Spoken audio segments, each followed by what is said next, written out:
Untuk mempersingkat waktu, Keisha mulai mempersiapkan perlengkapan yang akan ia bawa.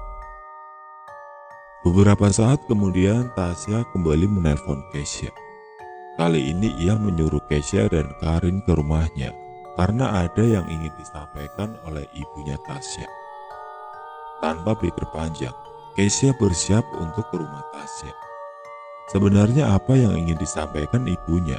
Keisha berpikir mengapa tidak menyampaikannya lewat telepon saja. Keisha pergi menggunakan ojek online. Sesampainya di depan rumah Tasya, ada Karin yang sedang berdiri di depan gerbang rumah Tasya. Keisha pun menghampirinya. "Rin, lagi ngapain lu? Kok nggak masuk?" tanya Keisha. "Gua nungguin lu, ke. Gak enak kalau masuk sendiri," jawab Karin. "Ya ampun, kan ada Tasya di rumahnya. Ya udah kita masuk," ucap Keisha sambil berjalan masuk ke rumah.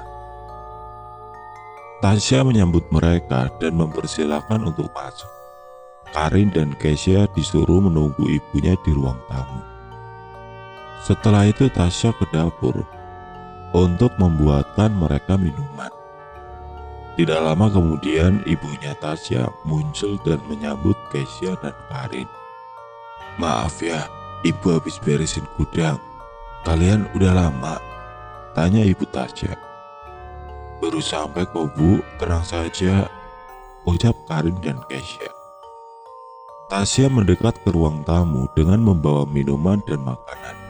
Tasya pun menyuruh ibunya untuk mengatakan hal yang ingin disampaikan kepada mereka. "Sebelumnya, ibu ngucapin makasih banget karena kalian mau nemenin Tasya pulang ke desa ibu. Tapi ada yang perlu ibu kasih tahu ke kalian. Kebetulan ini pertama kalinya juga Tasya ke sana. Desa ibu namanya Desa Kalamtaru," ucap ibu Tasya. Keisha, Karin, dan Tasya sempat bingung karena apa yang disampaikan ibu Tasya sebenarnya tidak terlalu penting. Namun entah kenapa raut wajah ibu Tasya sangat tegang dan gelisah saat menjelaskan tentang kampungnya. Di desa ibu itu, orang-orangnya masih pada kuno. Wajar saja letaknya di pedalaman. Orang-orangnya masih memegang teguh tradisi dan kepercayaan yang udah ada secara turun-temurun. Jadi ibu harap semoga kalian terbiasa dengan hal itu, ucap ibu Tasya. "Oh gitu bu, kita sih nggak masalah.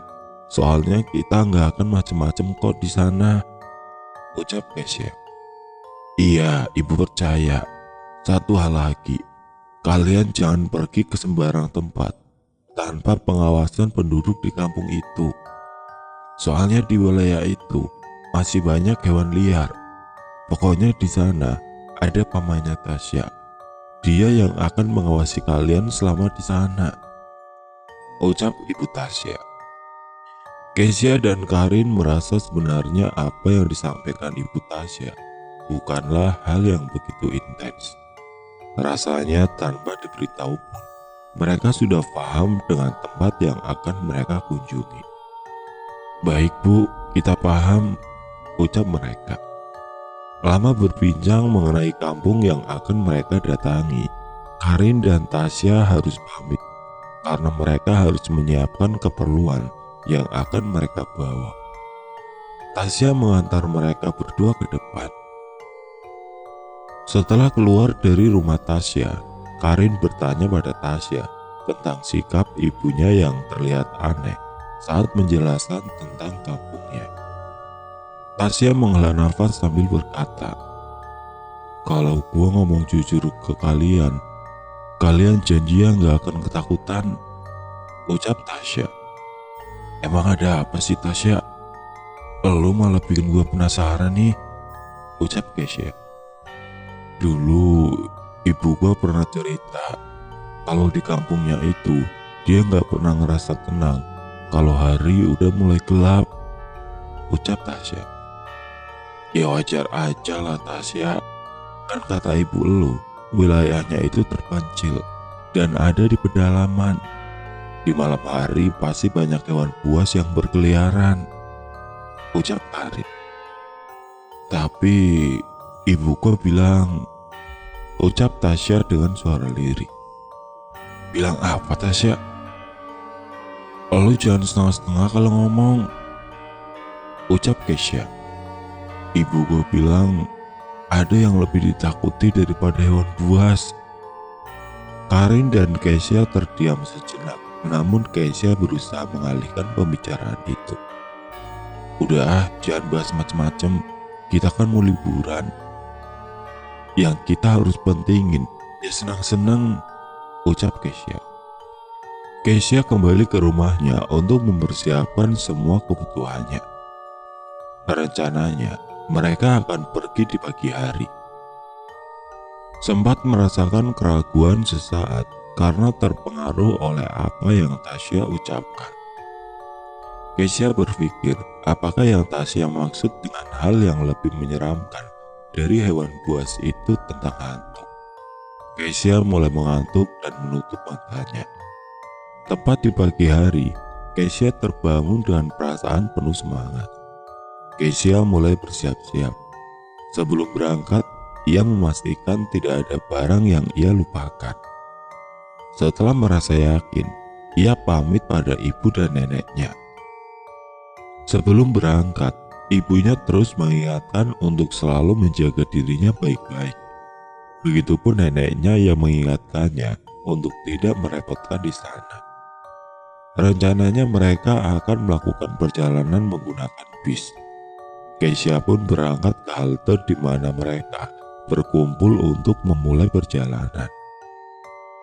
Sesampainya di halte, seperti biasanya, Kesya selalu datang paling akhir dibanding kedua temannya yang sudah ada di sana sejak 20 menit sebelumnya. Mereka pun naik ke bis dan memulai perjalanan mereka. Perjalanan menggunakan bis memakan waktu sekitar 3 jam. Setelah itu mereka turun dan melanjutkan perjalanan menggunakan angkutan umum. Beberapa jam kemudian, Tasya, gue boleh tiduran dikit nggak? Masih ngantuk nih, ucap Kesya. Janganlah kayak lu nyesel kalau tidur selama perjalanan. Lihat deh pemandangannya, ucap Tasya sambil menunjuk ke arah jendela bis. Kesya yang tadinya kerasa ngantuk menjadi segar karena melihat pemandangan persawahan yang sudah menguning. Beberapa petani juga terlihat sedang menyusuri area sawah. Tasya, kayaknya gue bakal suka banget di kampung lu kalau tiap hari ngeliat pemandangannya kayak gini, ucap Karin. Di sini bukan kampung gua, kampungnya masih jauh banget, ucap Tasya. Walaupun mereka tenang karena banyak pemandangan yang sangat indah, ternyata perjalanan yang jauh membuat mereka sedikit bosan di angkutan umum. Hampir 2 jam mereka di angkutan umum itu dan 6 jam secara keseluruhan mereka melakukan perjalanan. Sampai pada akhirnya angkutan umum itu berhenti karena sudah sampai di titik akhir jalurnya. Kesya, Karin dan Tasya turun dari angkutan umum itu. Suasana di tempat itu mulai berbeda. Banyak tebing dan pepohonan yang mengelilingi mereka. Tasya memberitahu Kesya dan Karin kalau perjalanan masih jauh. Dari situ mereka akan dijemput oleh ojek yang sudah disewa ibunya. Dari kejauhan terlihat 3 orang yang mengendarai sepeda motor mendekat ke arah mereka. Kayaknya ini jemputan kita, ucap Tasya. Ternyata benar saja, mereka adalah orang yang disewa ibu Tasya untuk mengantar mereka ke kampungnya. Mereka menaiki sepeda motor itu dan melanjutkan perjalanan ke desa. Kesya, Karin, maupun Tasya tidak pernah mengira kalau lokasinya sangat jauh dan sangat terpencil.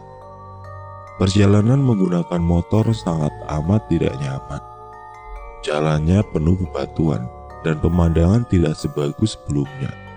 karena mereka hanya bisa melihat pohon-pohon besar sepanjang jalan. Sekitar 1,5 jam perjalanan, mereka mulai memasuki wilayah hutan. Kesha, Karin, dan Tasya sempat merasa takut karena lokasinya benar-benar di luar dugaan mereka. Namun salah seorang tukang ojek mengatakan kalau mereka akan segera sampai. Beberapa menit kemudian mereka sampai dan turun di depan sebuah gerbang berukuran besar, lengkap dengan dinding kayu di sekelilingnya. Gerbang dan dinding kayu itu setinggi sekitar 3 meter. Tidak jauh dari gerbang terlihat ada seorang pria berpakaian hitam sedang mendekat ke arah kami. "Gimana perjalanan kalian? Kenalin, saya Mang Badru," ucap pria itu.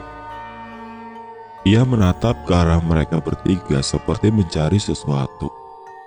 "Maaf, kalau boleh tahu, Tasya yang mana ya?" tanya Mang Badru. Tasya mendekat sambil mengatakan, "Saya Tasya, Mang, ada apa ya?" tanya Tasya. Mang Badru mendekat dan memeluk Tasya. Walaupun rasanya aneh karena Tasya tidak mengenalnya.